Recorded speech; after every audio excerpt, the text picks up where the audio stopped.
Welcome to Vampires and Mermaids. Yay. I'm Erin. Hi. I'm Risha. Do we say that we know each other because we're coworkers? We are, but we're And also friends. We're Best friends. This is true. We are menaces to our boss, and it's hilarious. We work at a museum together. We do. You are definitely our history buff. Yeah, a little bit. A little bit. I mean, I have a degree, and it's also got a lot of art history and theater focus. So, yeah. I feel like you'll be bringing in a lot more of the technical aspects. Possibly. Although you got the animal science that has technicality in I it. do, but that doesn't relate to mermaids and vampires crazy well compared to art history, I feel like. So I feel like that's going to be interesting to see the technical research that gets done, and then the chaotic energy. Like I'm learning about goddesses, and I know very little about it. So I'm excited to tell you about it and hear your thoughts. Wait, what pantheon are you thinking? The mostly Canaanite pantheon. Canaanite pantheon is what I've been mostly on this one. I didn't dive super deep in because I know almost nothing about it. So for me, this was deep, but please feel free to, when we get to my side, feel free to interject. No, you'll probably teach me something. I'm just interested. Probably. Okay. But you have a whole element encyclopedia. I do. I have vampires. the Element Encyclopedia of Vampires, an A to Z of the undead. So, yes. That's amazing. It's by Teresa Chung, I think is how you would say it. Chung. Yeah. I was like, I need a cool mermaid book because you're going to be covering vampires. Oh my I'm gosh, going to be covering mermaids. Yes. I suppose we should say. We should say that. I was like, I need a cool mermaid book, but all of the mermaidology books are for 5-year-olds. Oh. Not all of them. There are a couple that look serious, but I feel like I look up vampires and there are all these cool coffee table books. Sure. Yeah. No, this is going to be my jump off from a lot of what I want to do. Yeah. The intro to your rabbit hole. Yes. Very much so. Excellent. Or also because it's an A to Z, I can be like, what's that vampire? And I can look it up. And originally I was going to go with this really bloody one that's all gruesome and stuff, which we will get to. But I was also thinking about how you and I here, we are women. We are. We are. We as are far women. as I know. Yes. In fact, we often synchronize. We do. And I feel like vampires tend to be a really male dominant true subject, I guess. It's all these male guys who are gorgeous and kill you. But so I started off you can tell, female vampires. Excellent. Which is a section in this book. That's fun. And so it's always preying on the vulnerable females. But there are female vampires too. So we got to talk about them.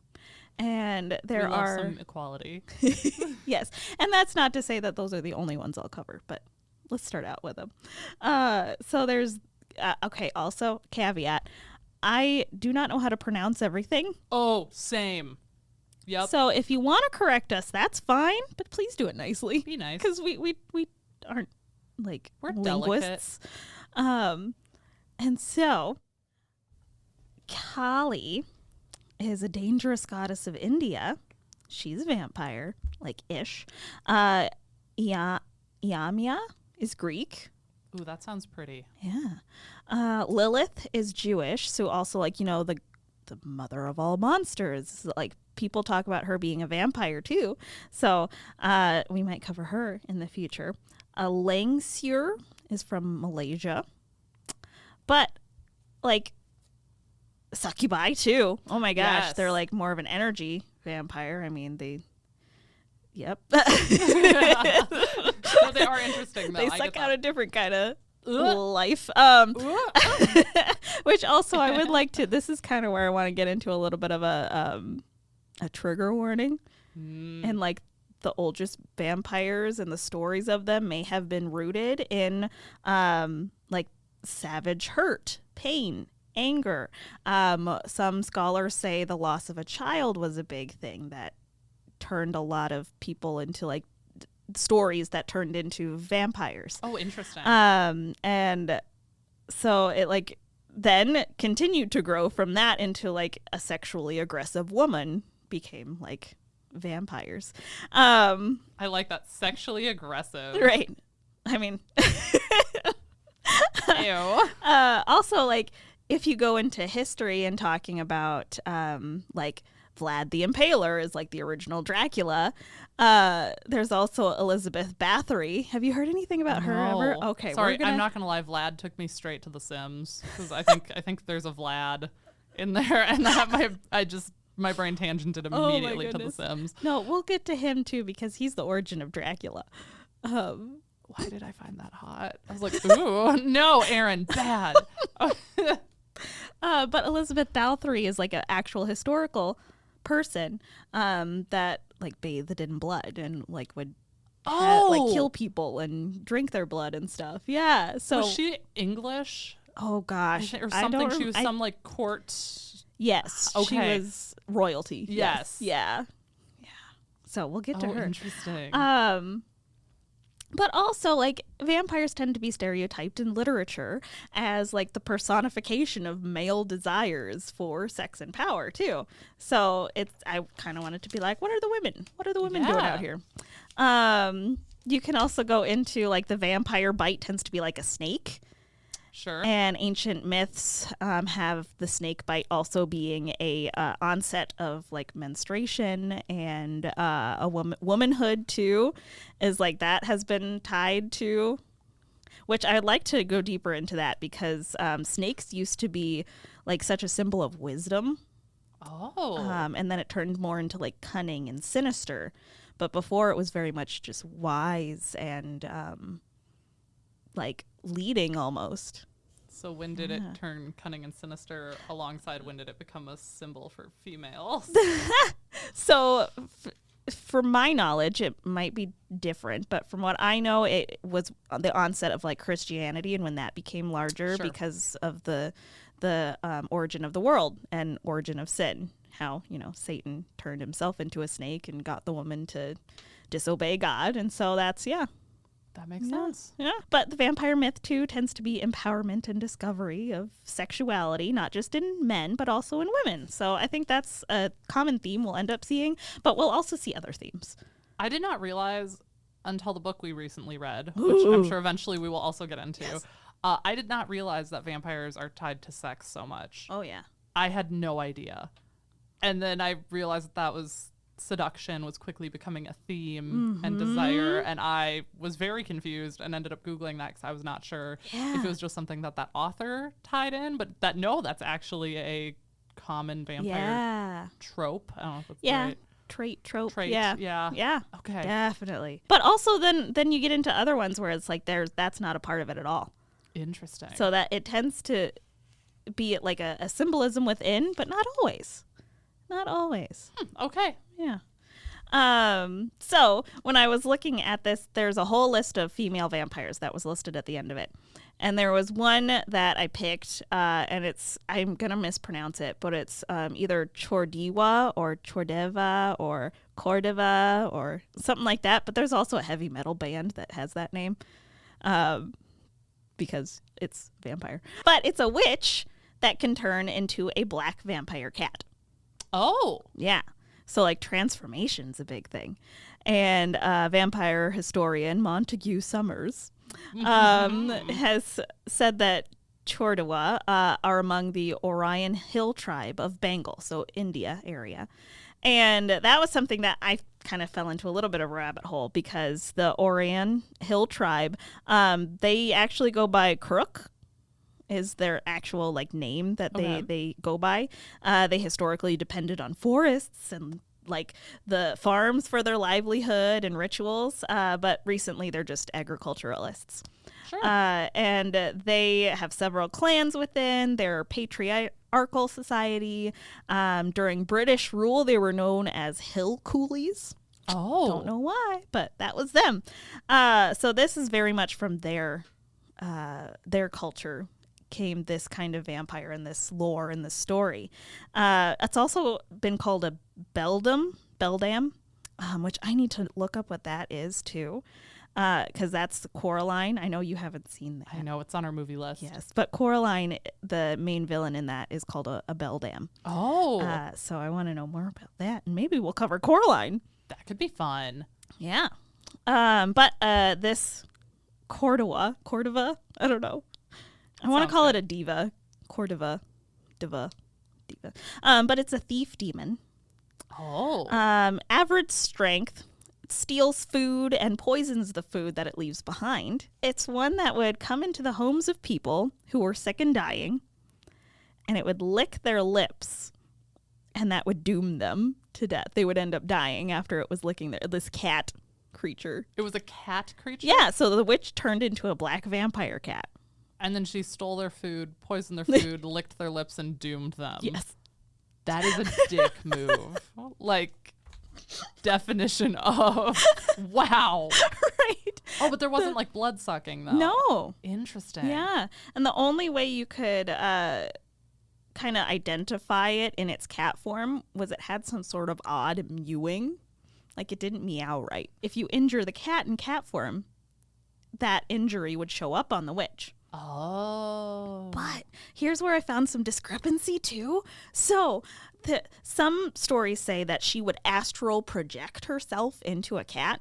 Okay. So like she would just go into like a sleep. Her body was still there. Yes. Sure. But her spirit was in a cat. And if the cat died, she just went into a coma. Oh. And so that's how you could identify who was one. If you captured the cat, the witch would, faint or fall into a coma. And if they saw her in a coma, they usually burned her. So that was common. It was the witch burning. Tale as old as time. Right. Okay. Right, witches always burning these Right. women who are... So were there women who would just go into comas then or faint and they're like, her cat spirit must have been captured or killed. Burn her. Great. Yep.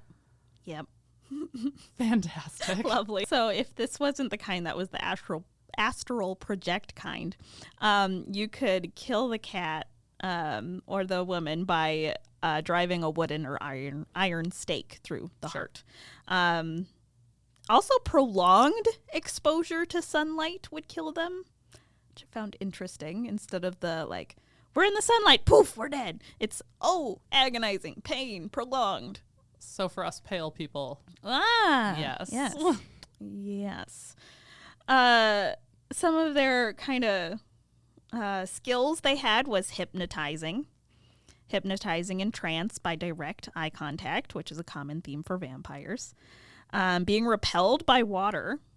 Okay. Which also, you go back and forth to the extremes with vampires usually. Either they are like super into water or they are not able to even touch water, which is more common. Like the holy water is a thing, but also just Running in general, yep. water tends to not be okay.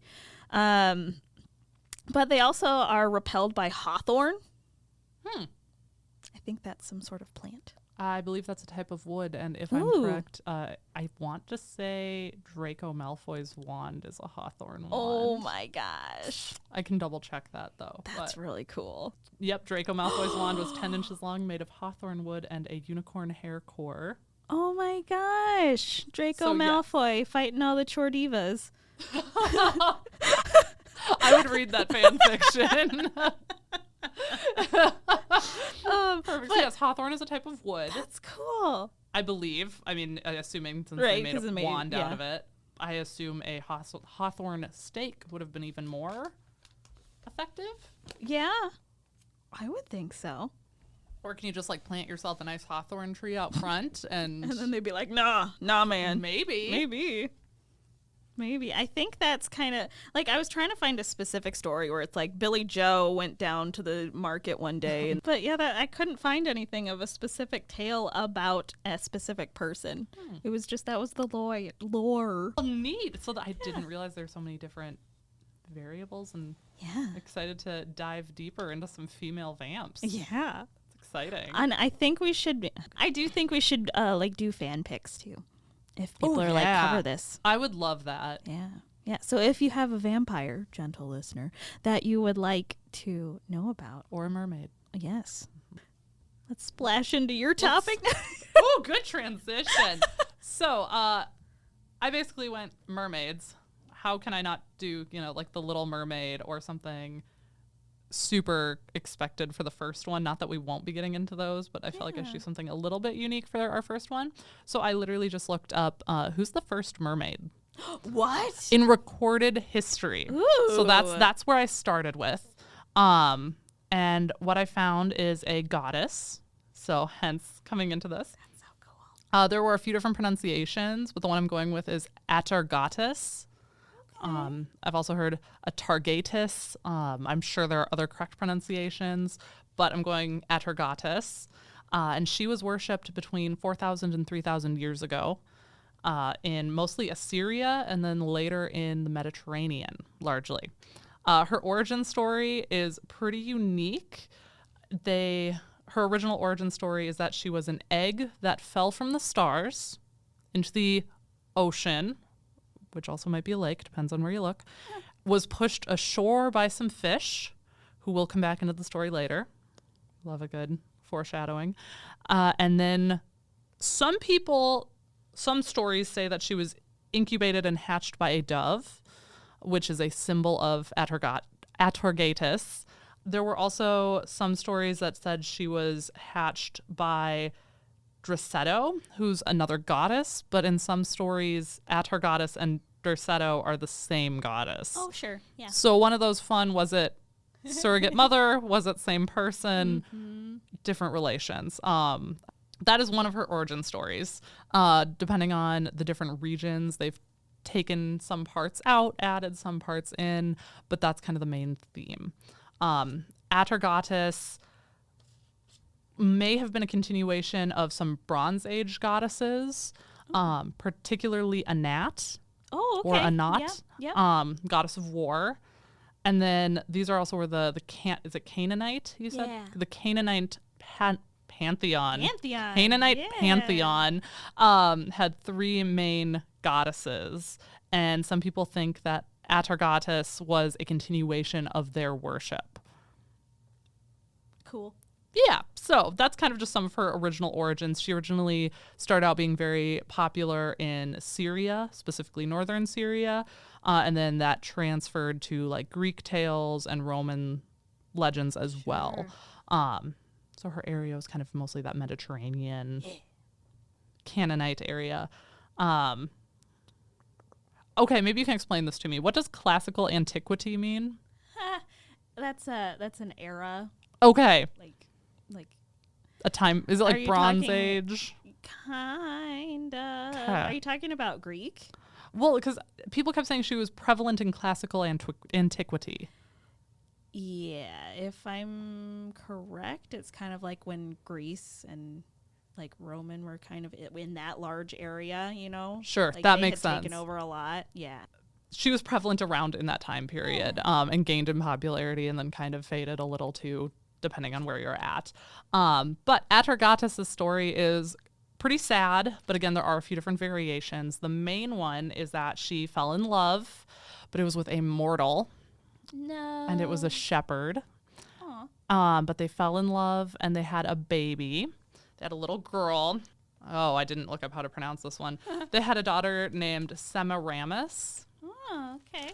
And eventually, I'm not entirely sure on the timeline, Atargatis and her husband, baby daddy, Hadad, she accidentally killed him. Oh, God. No one actually says how, and I tried to find out how she accidentally killed him, but apparently she underestimated her divinity was the best description I could find, and she unalived him. Oh, gosh. Yeah, so she was... like during copulation? That's what I was wondering, but nothing would say. This feels like a sex thing. Yeah. Okay, thank you, because that's also what I was thinking, and I tried to look into it, and no one was really specific. They just kept she underestimated her divinity, or she accidentally killed him. Okay, wait, she's on land mostly, or is she in the sea mostly? So at this point, she's just human goddess. Oh, she is just human we're just thinking she's human-esque goddess. Right. Yes, Okay. but when she accidentally killed him, which some stories say that she was embarrassed that she fell in love with him, and then killed him because she was embarrassed. Dear. I like that they were in love, and she whoopsied him, I guess. And she was so upset by Hadad's death. Sorry, She whoopsied him during whoopee. she whoopsied him during woohoo. Oh, gosh. I know, that's kind of what I was thinking too. But she was so upset that she tried to kill herself and threw herself into a lake. Oh. So there are also some ties with Atargatis to Aphrodite. Oh, okay. And some parallels with them. So there's a Roman story, I believe, that talks about where she's actually Aphrodite and is trying to escape a typhoon and throws herself into a river to try and escape the typhoon. We're going to go with, though, that they were in love. She accidentally killed him during Woohoo, and she yeeted herself into the river to try and unalive herself in the most millennial way of saying that possible. But the blessed waters or the other gods recognized her beauty and how grieved she was and decided to save her. So they gifted her with gills and a tail. And the reason they gave her a tail is because she was very beautiful and they did not want to lose that beauty from the hips up, essentially. So that's kind of her origin story for them being the first recorded mermaid. She was often shown with doves who supposedly incubated this egg she hatched out of. She's also shown with lions because she was a fierce protector of the people who were under her in that Syrian region. And then kind of after the transformation to fish, person. I don't think mermaid was really thrown around. It was mostly she was a goddess with a fish tail and gills.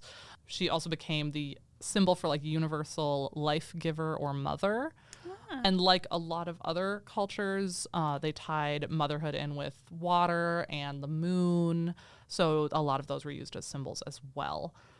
Water also supposedly has a healing power in a lot of these tales. Yeah, that's why it kills vampires. I was going to say an interesting parallel to killing vampires. So love that.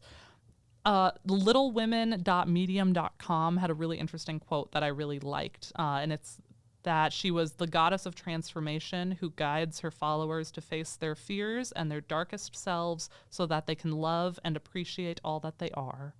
So I really enjoyed that. That's kind of what she ended up standing for. Was she would apparently show herself to people in grief and try and encourage healing, because obviously she went through some big trauma of accidentally or purposefully, depending on who you listen to, killing her significant other and then trying to kill herself. But she eventually came back from that, and in the form of a mermaid, what we would call now, and stayed very connected with her people. Wait, do we know what happened to her kid?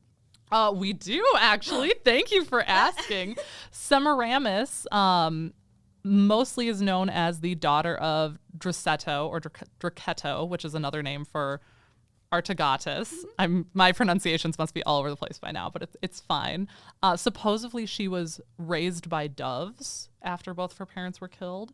Some stories say that she was the daughter of a nymph, which we'll be getting more into nymphs later too. Sure. And that she was found by shepherds, which if you remember, her father was a mortal shepherd. So that could also be where that pulled in.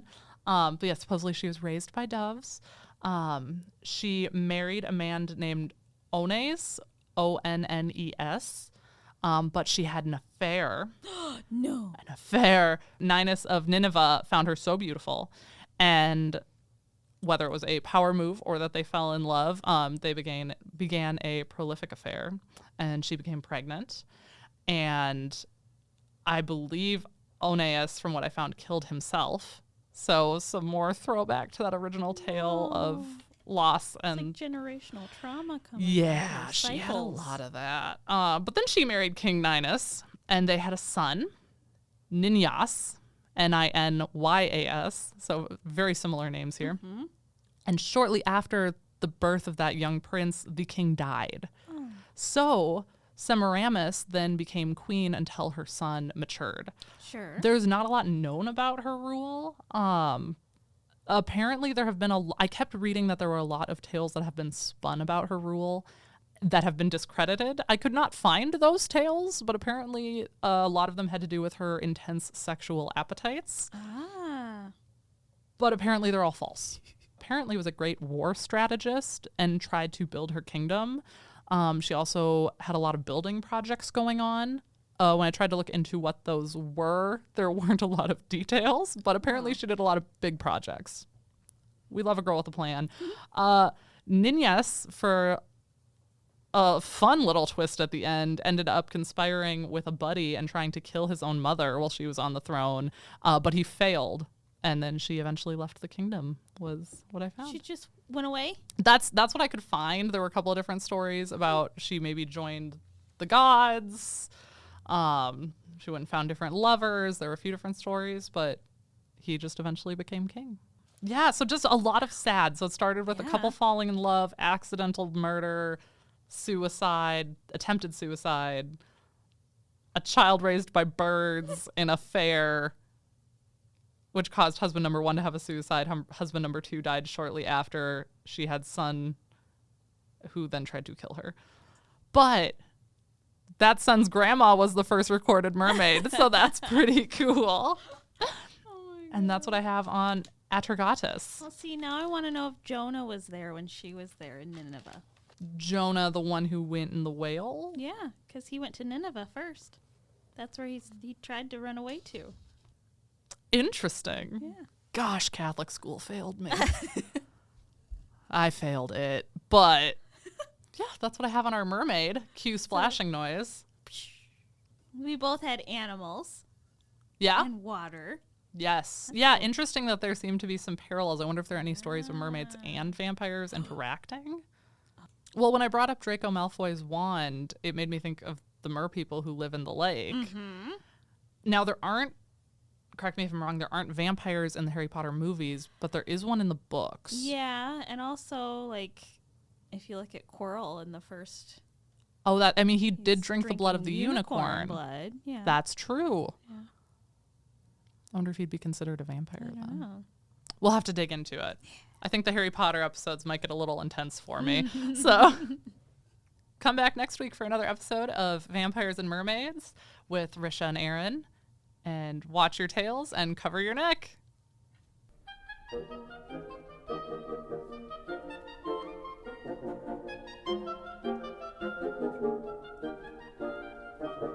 Obscurantism and obfuscation. Orally observed, gentle listener. Gentle listener. Gentle listener. Gentle listener. Obviated objects of oblivion. Obambulating about. Offered unto you. Offered unto you. Offered unto you. In the Tapestry Radio Network. TapestryRadio.org. From our fancy to yours.